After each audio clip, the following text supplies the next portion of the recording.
जो लॉ कर रहे हैं अलग अलग कॉलेज से, उनकी रिक्वायरमेंट्स अलग हैं। बिकॉज उनकी एक रिक्वायरमेंट ये भी है कि वो इंटर्नशिप्स वगैरह करें, वो सीखें। अटेंडेंस तो क्लास में बच्चों को बाधित करते हैं। अगर क्लास में रहना ही इतना इंपॉर्टेंट होता, मैंने कहा क्लास बिल्कुल नहीं आना चाहिए, पर लेकिन ये जो अटेंडेंस का कि 75% होनी चाहिए, ये नहीं होना चाहिए, स्पेशली लॉ वाले बच्चों के लिए। जस्टिस सिस्टम बिगड़ जाएगा, एडवोकेट्स भर जाएंगे मार्केट में और पता नहीं चलेगा कौन पढ़ के आया है कौन नहीं। जो जजमेंट है ये बहुत वेलकमिंग डिसीजन है, but the only problem is then how they implement it. तो अगर आप क्लासरूम अटेंडेंस पे फोकस्ड हैं, तो if you are seeing that classroom attendance should be that much stringent and rigid, then how can you at the same time focused on holistic development of the student? अगर ये decision अगर अच्छे तरीके से implement किया जाए और थोड़ा जो क्राइटेरिया 70% वाला है उसको थोड़ा कम करके ऐसा रखा जाए। मुझे लगता है जो डिसीजन है ये स्टूडेंट के फेवर में है, और हम सारे जो लोग स्टूडेंट हैं और मोस्टली जितने भी हैं, seeing that this is very good decision and we are welcoming this decision. और अब जो स्टूडेंट है वो अटेंडेंस को और अपने जो इंटर्नशिप को उसको बैलेंस कर सकते। फिर बहुत ज़्यादा प्रेशर रहता है अटेंडेंस का कि मैं बीमार हूँ तो भी मुझे कॉलेज जाना पड़ेगा, मेरे घर में अगर कोई फैमिली प्रॉब्लम भी है तो भी मुझे कॉलेज जाना पड़ेगा। Like it could have been better अगर वो कह देते कि अटेंडेंस 50% या 45% रहती। That could have been at some point fair.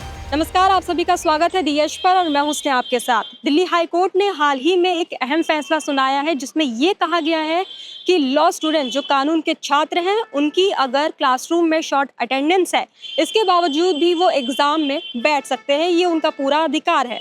तो वहीं इस पूरे मामले पर, इस फैसले पर दिल्ली हाई कोर्ट के लॉ स्टूडेंट्स का क्या कहना है, उनसे बात करेंगे और ये भी जानेंगे कि जिस तरह से लोगों को, स्टूडेंट्स को प्रॉब्लम्स आती थी कि शॉर्ट अटेंडेंस के बावजूद वो बैठ नहीं पाते थे, उनका पूरा जो साल होता था वो बर्बाद हो जाता था, तो इस पर उनका क्या कहना है। सबसे पहले ये है सवाल कि आपका क्या कहना है इस पूरे मामले पर। दिल्ली हाई कोर्ट ने जो फैसला सुनाया है कि शॉर्ट अटेंडेंस होने के बावजूद भी आप लोग, मतलब जो लॉ स्टूडेंट्स हैं, चाहे वो किसी भी कॉलेज के हो, यूनिवर्सिटी के हो, वो लोग एग्जामिनेशन हॉल में बैठ सकते हैं और एग्ज़ाम दे सकते हैं। पहले तो आपको ये देखना पड़ेगा कि जो लॉ स्टूडेंट्स हैं, जो लॉ कर रहे हैं अलग अलग कॉलेज से, उनकी रिक्वायरमेंट्स अलग हैं। बिकॉज उनकी एक रिक्वायरमेंट ये भी है कि वो इंटर्नशिप्स वगैरह करें, वो सीखें। तो सिर्फ यहाँ पे हमें क्लासरूम्स अटेंड नहीं करना होता, हमें इसके बाद हमें प्रैक्टिकल एक्सपोजर भी चाहिए होता है। अब उसके लिए अगर हम प्रैक्टिकल एक्सपोजर के लिए अगर हम इंटर्नशिप्स करते हैं और तब हम क्लासेस अटेंड नहीं करते हैं, तो क्लैश होता था दोनों में। तो अगर हम उस हिसाब से देखें तो जो जजमेंट है ये बहुत वेलकमिंग डिसीजन है, but the only problem is then how they implement it, how they going to implement it. Because I don't think कि कॉलेज इतना फ्रेंडली होगा। बिकॉज बेसिक रिक्वायरमेंट रखी हुई है उन्होंने, 70% अटेंडेंस अभी भी रखी हुई है। कुछ टीचर्स, इसमें क्या होता है, इसमें प्रोफेसर्स टू प्रोफेसर्स भी डिपेंड करता है एडमिनिस्ट्रेशन के साथ, कि कुछ टीचर्स जो होते हैं, कुछ प्रोफेसर्स होते हैं, वो स्टूडेंट फ्रेंडली होके वो कभी कभी कंसिडर करते भी हैं बच्चों के, कि अगर जेन्युइन केसेस हैं। बट कभी कभी कुछ इतने स्ट्रिक्ट होते हैं जो इस लाइक बोलते हैं कि हमें नहीं पता कि आप इंटर्नशिप कर रहे हैं या नहीं कर रहे हैं, उससे आपकी अटेंडेंस पूरी होनी चाहिए। तो उस हिसाब से तो डिसीजन बहुत वेलकमिंग जजमेंट है ये। बट फिर वही है कि इम्प्लीमेंटेशन इसका कैसे होगा। ऑल्सो अब ये तो शायद रेट्रोस्पेक्टिवली तो ये होगा नहीं, होगा भी तो ये आने वाले जो बैचेस आएंगे उनके लिए। So I think welcome step, good step, but how the implementation would work we are not sure about it. देखिए, इसमें 2-3 बातें हैं। पहली कि जो न्यू एजुकेशन पॉलिसी 2020 है और जो यूजीसी की गाइडलाइंस है 2003, उस दोनों को देखा जाए तो न्यू एजुकेशन पॉलिसी एक हॉलिस्टिक लर्निंग के ऊपर फोकस्ड है। तो अगर आप क्लासरूम अटेंडेंस पे फोकस्ड हैं, तो if you are seeing that classroom attendance should be that much stringent and rigid, then how can you at the same time focused on holistic development of the student? Legal training is not only about attendance of the classroom. You must legal training needs moot courts. They have to be about clinics, and also they have to visit courts, internship, legal research. So many things are, all the things combinedly took you to a legal students and legal research. So classroom attendance जो है ये stringent रहता है, तो student को holistic development में ये bad है। और मुझे लगता है जो डिसीजन है ये स्टूडेंट के फेवर में है, और हम सारे जो लोग स्टूडेंट हैं और मोस्टली जितने भी हैं, seeing that this is very good decision and we are welcoming this decision of the court. आप इस फैसले का स्वागत करें। बिल्कुल। देखिए, जब कोई भी लीगल केस होता है तो सबसे पहले उसका बेस देखना होगा।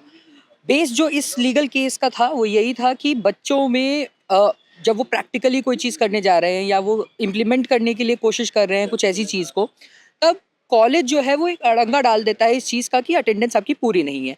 जबकि आपको ये समझना होगा कि हो सकता हो और भी बहुत तरीके हैं जिस तरीके से आप अटेंडेंस को पूरा करवा सकते हैं, जो इस बार उन्होंने गाइडलाइंस दी हैं।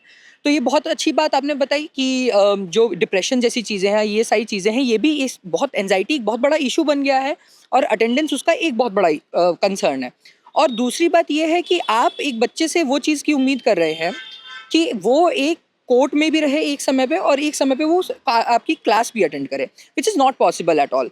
तो इस केस को अगर मैं देखूं लॉ के पर्सपेक्टिव से मैं देखूं या लॉयर्स के पर्सपेक्टिव से मैं देखूं या फिर बच्चों के पर्सपेक्टिव से मैं देखूं जहां से वो लॉ परस्यू कर रहे हैं, this is a very good judgement जहां पे आपको ये चीज़ देखने को मिल रही है कि एक बार एटलीस्ट कोर्ट ने इस चीज़ को ध्यान में रखा है कि बच्चों के मेंटल हेल्थ का क्या इम्पैक्ट हो रहा है। आपका क्या कहना है सर इस पूरे प्रोसेस पे, इस फैसले पे?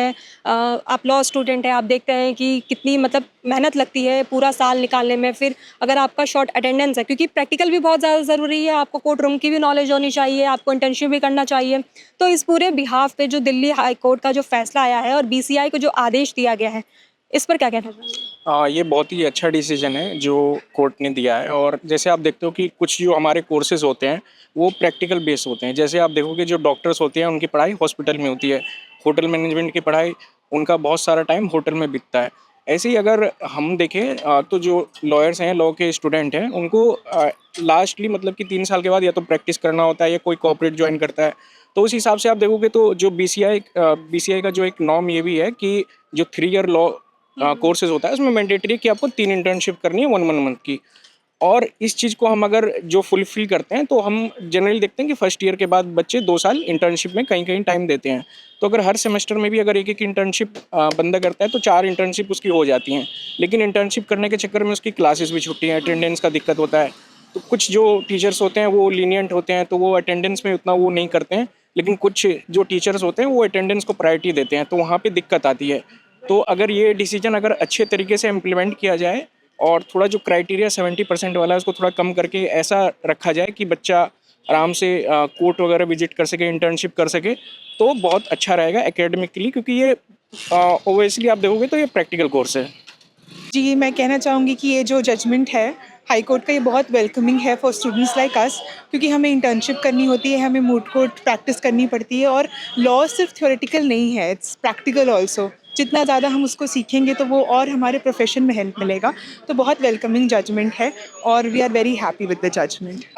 मुझे लगता है कि सबसे पहले तो अटेंडेंस का, कि हमें जैसे मेडिकल इशू भी होते थे तो हमें लगता था कि यार एक इंसान होता है जब बीमार होता है तो वो सोचता है कि यार मैं ठीक हो जाऊं, लेकिन हमें ऐसा होता है, कई बार ऐसा होता है कि हमारी अटेंडेंस शॉर्ट ना हो जाए तो हमें कॉलेज बार बार आना पड़ता है। किसी के घर में अगर फैमिली इशू हो जाता है तो भी हमें मतलब कॉलेज आना ही पड़ता है। तो प्रेशर टाइप में प्रेशर, बहुत ज़्यादा प्रेशर रहता है अटेंडेंस का, कि मैं बीमार हूँ तो भी मुझे कॉलेज जाना पड़ेगा, मेरे घर में अगर कोई फैमिली प्रॉब्लम भी है तो भी मुझे कॉलेज जाना पड़ेगा। और बाकी रही करिकुलम को भी इस तरीके से डिज़ाइन किया जाए ताकि उसको एकेडमिक्स में सिर्फ जो हमारे बेयर एक्ट्स के अलावा भी प्रैक्टिकल अप्रोच को करिकुलम में ही शामिल करना चाहिए, कि बच्चे खुद एक तो इंसान होता है कि बच्चे खुद से कि मुझे ये इंटर्नशिप के लिए जाना है, तो करिकुलम को इस तरीके से डिज़ाइन किया जाए कि कॉलेज के अंदर ही सब चीज़ें प्रोवाइड की जाए और उसके साथ साथ मेंटल हेल्थ पे बहुत ज़्यादा फोकस करना चाहिए, मुझे लगता है। तो आपको ये फैसला सही लगा? मुझे सही, हाँ बिल्कुल 100% सही लगा मुझे। बीइंग अ स्टूडेंट इन लोगों के लिए एक बड़ी राहत है कि अटेंडेंस को लेकर अब इनके ऊपर कोई प्रेशर नहीं होगा, लेकिन अभी जो है ये रूल आना भी बाकी है। अभी जैसे दिल्ली हाई कोर्ट का फैसला आया है कि लॉ स्टूडेंट्स के लिए, पर्टिकुलर लॉ स्टूडेंट्स के लिए जो है अब अटेंडेंस मैंडेटरी नहीं है। अगर 70% से आपका अगर अटेंडेंस है, इसके बावजूद भी आप एग्जामिनेशन हॉल में बैठ के एग्जाम दे सकते हैं। तो क्या कहना है? Ma'am actually I am in the favour of the Delhi high court judgement. पहले क्या होता था, स्टूडेंट्स के अंदर फियर होता था डिटेंशन का और उनका 1 साल ख़राब हो जाता था और उनका जो रीज़न होते थे वो जेन्युइन होते थे, लाइक उनके फैमिली इशू होते थे। और जैसे हम लॉ स्टूडेंट हैं, हम इंटर्नशिप कर लेते हैं, हमारे लिए एक हेक्टिक शेड्यूल हो जाता है कि अटेंडेंस को भी मेंटेन करना, इंटर्नशिप भी करना, मतलब अपने CV के लेकर एक्सपीरियंस इकट्ठा करना। और जब भी सुप्रीम कोर्ट का हाई कोर्ट का डिसीजन आया, मैं उसके फेवर में हूँ, क्योंकि जो स्टूडेंट के अंदर एक मेंटल स्ट्रेस था रिलेटेड टू अटेंडेंस, उनको भी उससे रिलीफ भी मिला है। और अब जो स्टूडेंट है वो अटेंडेंस को और अपने जो इंटर्नशिप को उसको बैलेंस कर सकते हैं। हाँ, तो ये आप बिल्कुल फेवर में हो? हाँ मैं तो फेवर में हूँ। आप बात करेंगे? लॉ स्टूडेंट है आप? जी हाँ। बेसिकली अभी दिल्ली हाई कोर्ट का रिसेंटली एक बड़ा फैसला आया है आप लॉ स्टूडेंट्स के लिए, जहां पर ये बोला गया है कि लॉ स्टूडेंट का अगर अटेंडेंस कम है क्लासरूम में 70% से कम है, लेकिन इसके बाद भी आप जो है एग्जामिनेशन हॉल में बैठ के एग्जाम दे सकते हैं, क्योंकि एक तरह का प्रेशर हुआ करता था कि आपको अपनी अटेंडेंस पूरी रखनी ही रखनी है। लेकिन अब वो प्रेशर कम कर दिया गया है। दिल्ली हाई कोर्ट ने BCI यानी कि बार काउंसिल ऑफ इंडिया को ये बोला है कि आपके लिए नया रूल निकाले जिसकी वजह से आप हर चीज़ फिर अपनी कर सके, चाहे वो इंटर्नशिप हो, प्रैक्टिकल्स हो, कोर्ट्स में जाके अपनी इंटर्नशिप करनी हो। बॉस क्या कहना है? जी हाँ, ये चीज़ को और थोड़ी बारीकी से देखने की ज़रूरत है। फिलहाल क्या है, अगर ये चीज़ हुई, मतलब इस जजमेंट से ये दिखता है कि 0 अटेंडेंस से भी बच्चा आ सकता है और डायरेक्ट एग्ज़ाम दे सकता है, सिर्फ 5% उसके मार्क्स एग्रीगेट में से घटेंगे। ये बहुत ही दिक्कत वाली बात है अब हमारे जस्टिस सिस्टम के लिए, क्योंकि अगर एडवोकेट्स सही नहीं आएंगे, लास्ट मोमेंट में आएंगे, पढ़ाई नहीं करेंगे, जो मर्जी चाहिए टाइम वेस्ट करेंगे, लास्ट मोमेंट में आएंगे, एक डिग्री लेके चले जाएंगे। वैसे ही बहुत सारे जो एडवोकेट्स हैं, जो लॉयर्स हैं इस देश में, उनकी क्वालिटी बहुत ही बेकार है और ये हम जानते भी हैं। इस फील्ड में रहकर ये क्या हमने देखा है, इस चीज़ से हमें देश के लिए बहुत ही दिक्कत वाली बात है, लेकिन स्टूडेंट्स के लिए जो है उनको एक डिग्री मिल रही है आसानी से, ये एक अच्छी चीज़ स्टूडेंट के लिए कह सकते हैं। इसमें मॉडिफिकेशंस की ज़रूरत है, ये भी परफेक्ट डिसीजन नहीं है और ये फाइनल भी नहीं है, क्योंकि BCI अभी चैलेंज कर सकती है सुप्रीम कोर्ट में। BCI चुप नहीं बैठेगी इससे, क्योंकि जैसे हमने कहा जस्टिस सिस्टम बिगड़ जाएगा, एडवोकेट्स भर जाएंगे मार्केट में और पता नहीं चलेगा कौन पढ़ के आया है कौन नहीं। वैसे एक बड़ा मुद्दा है। बहुत ही बड़ा मुद्दा है। आपको कैसे पता चलेगा मैं कॉलेज से जाके पढ़ा हूँ या फिर ऐसे ही डिग्री ले ली है मैंने, है ना? बहुत ही दिक्कत वाली बात है। अगर आपको ही अगर एडवोकेट चाहिए तो आपको कैसे पता चलेगा? अगर सिर्फ लॉ डिग्री में ऐसे कर रहे हैं तो बाकी डिग्रीज में क्यों नहीं कर रहे हैं? अगर आपका पॉइंट ये था कि पढ़ाई कर रहे हैं, इंटर्नशिप्स वगैरह कर रहे हैं, तो मेडिसिन में भी यही कर ले, क्यों नहीं कर रहे भाई? सिर्फ लॉ ही क्यों? साइकोलॉजी में भी यही कर ले, टेक्निकल फील्ड्स में भी यही कर ले। अब तो सब कुछ घर पे बैठ के पढ़ा जा सकता है, क्यों नहीं करे? सिर्फ लॉ ही क्यों? आप जानते हैं कि दिल्ली हाई कोर्ट ने लॉ स्टूडेंट्स के लिए एक फैसला निकाला है जिसमें ये कहा गया है कि अगर आपकी शॉर्ट अटेंडेंस है क्लासरूम में, इसके बाद भी आप जो है एग्जामिनेशन हॉल में बैठ के एग्जाम दे सकते हैं। तो इस पूरे फैसले पर क्या कहना है आपका? इसको आप किस तरह से देखते हैं? देखिए, मुझे नहीं लगता कि ये एक बहुत ही स्मार्टली लिया गया डिसीजन है। सिंपली मीन्स, देखिए, बिना क्लास में आए you cannot become a lawyer, right? And even if you don't come in class and you give this bahana कि I'm doing internships, this and that, I still don't think without coming to the classes, you can become a good lawyer. Other than that, देखिए, इस चीज़ में अगर कोई internship करता भी है, उसके लिए maybe it's a good thing, no matter. But problem यहाँ आ जाती है जो क्लास में आ ही नहीं रहे हैं स्टार्टिंग से, जिन लोगों ने एक भी क्लास अटेंड नहीं करी है। As a matter of fact, जिन लोगों को कॉलेज से कोई लेना देना ही नहीं है, even they will sit in the exams. And then there are people like us who are coming to college regularly, who have maintained attendance more than 75%. We are also going to sit in the exams. So it's not fair, right? तो वो fair ना होने के कारण I don't think this is a very good decision by the High Court. Other than that, ठीक है, it could have been better अगर वो कह देते कि attendance 50% या 45% रहती। That could have been at some point fair, क्योंकि इसमें internship भी solve हो जाती है और हमारी classes भी solve हो जाती। But then I still don't think it's a good decision and they should review this decision once more. इस पर क्या कहना चाहेंगे जो दिल्ली हाई कोर्ट ने BCI को कहा है कि आप स्टूडेंट्स के लिए एक नए रूल्स निकाले जिसकी वजह से जो शॉर्ट अटेंडेंस है उसको कवर किया जा सके? तो क्या लगता है BCI अब इस चीज़ को आगे प्रोसेस करेगी या फिर कोर्ट में चैलेंज करेगी? क्या करना चाहिए BCI? मैं तो कहता हूँ BCI being such a big body, we should challenge this thing in the court, because you know the quality of students are already deteriorating in our country, specifically in law. And now decisions like these, it will not help you, rather it will deteriorate the condition of this country. And as we all know, law is a noble profession. We need great lawyers, we need great jurists. And you cannot become a good lawyer अगर आपका stepping stone ही खराब है. So that's what I say, they should challenge this. आपका क्या कहना है इस पूरे matter? Just adding to what Yash said right now, I feel that in this university, from the last 2-3 years, the exam pattern has changed, and because of that, a lot of students who are not actually interested in law, specifically they're preparing for SSC and UPSC examinations, banking examinations, they study here just for the sake of the degree. They have nothing to do with law. That's the reason that a lot of students right now are very happy with the decision with the High Court has taken. But my point is that when you study law, you just don't study law for the sake of passing examinations. You study law because you want to be good lawyers and advocates in future. You'll be the jurists. I just feel that this decision would again further deteriorate the situation because we are already suffering from a very bad crowd, honestly, because people here are not at all interested in law. So this decision is going to hamper the reputation of this college, I feel.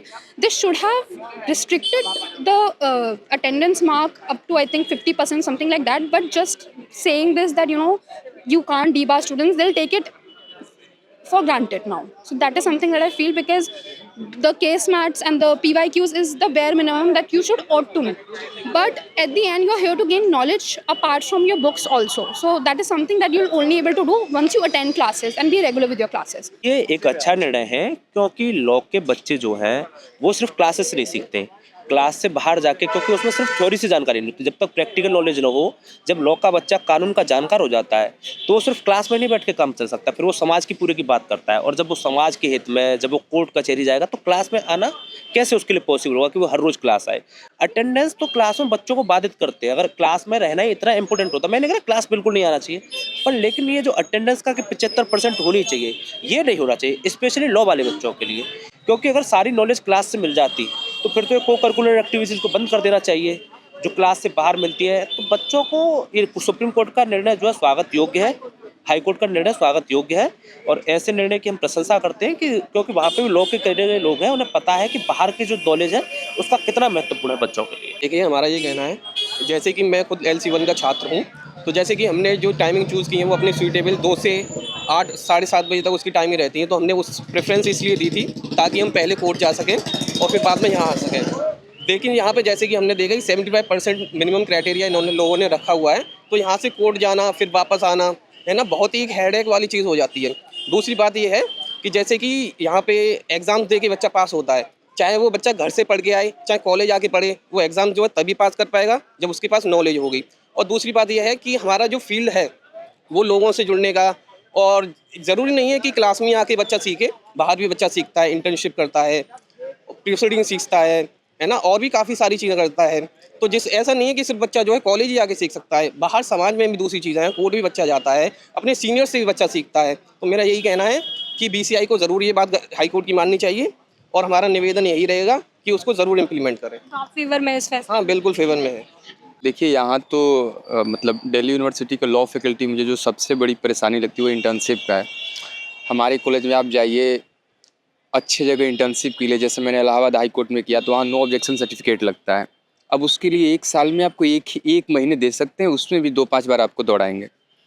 अब 1 साल में आप 1 internship कीजिएगा, आप 3 साल में maximum 2 से 3 internship कर सकते हैं। आप सोचिए कि अगर जो लॉ ऐसा फील्ड है कि हमारे फील्ड में अगर मैं रेशियो वाइज देखूं तो जो बुकिश नॉलेज है उसका रेशियो मुझे 30 दिखता है, और जो प्रैक्टिकल नॉलेज है उसका रेशियो मुझे 70 दिखता है। क्योंकि लॉ हमारे व्यवहारिक जीवन में है। आप कोर्ट में जाते हैं, आप कोर्ट में आपको कहाँ डॉक्यूमेंटेशन होना है, कहाँ क्या करना है, आपको बुक में तो लिखा हुआ नहीं है, तो आपको खुद सीखना पड़ता है। तो उसके लिए इंटर्नशिप के लिए प्रॉपर यहाँ कोई गाइडलाइंस नहीं है, कैसे क्या। हमारे यहाँ DLSA का इंटर्नशिप का निकला था, उसमें नो ऑब्जेक्शन सर्टिफिकेट चाहिए। हमारे PIC सर कह रहे हैं कि हम देंगे ही नहीं।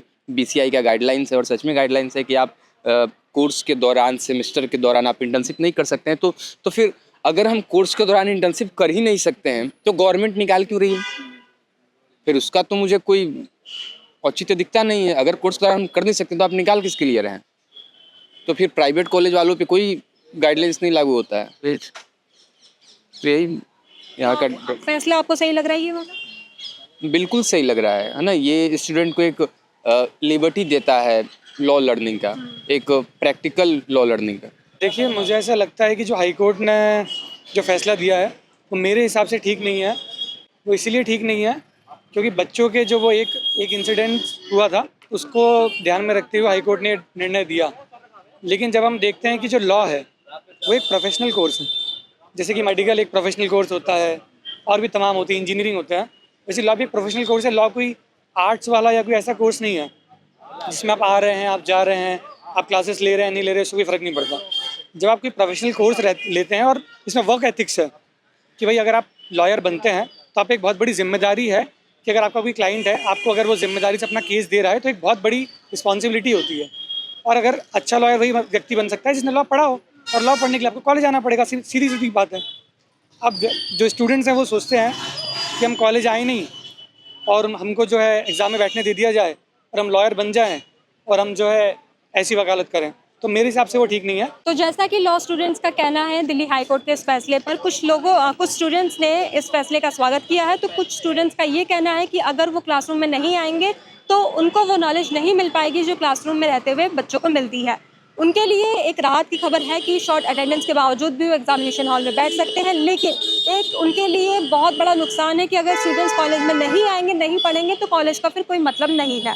तो ऐसे में अब दिल्ली हाई कोर्ट का इस फैसले की जिम्मेदारी अब BCI के ऊपर है कि BCI अब इस रूल को निकालेगी या फिर कोर्ट में चैलेंज करेगी, ये BCI के हाथ में है। तो वहीं आपकी जानकारी के लिए बता दूं कि दिल्ली हाई कोर्ट का ये पूरा फैसला 2016 के एक केस में आया है, जहां पर MT के लॉ छात्र ने, जिसका नाम सुशांत रोहिल्ला है, उसने शॉर्ट अटेंडेंस की वजह से क्लासरूम में नहीं बैठने दिया गया, उन्होंने आत्महत्या कर ली। तो इस पर दिल्ली हाई कोर्ट का अब फैसला आया है, जहां पर लॉ स्टूडेंट्स को अटेंडेंस में छूट दी है कि अगर आपकी शॉर्ट अटेंडेंस है तो आप एग्जामिनेशन हॉल में बैठ के आप एग्ज़ाम दे सकते हैं। फिलहाल के लिए बस इतना ही। मैं स्नेहा, कैमरामैन सुशील के साथ DH।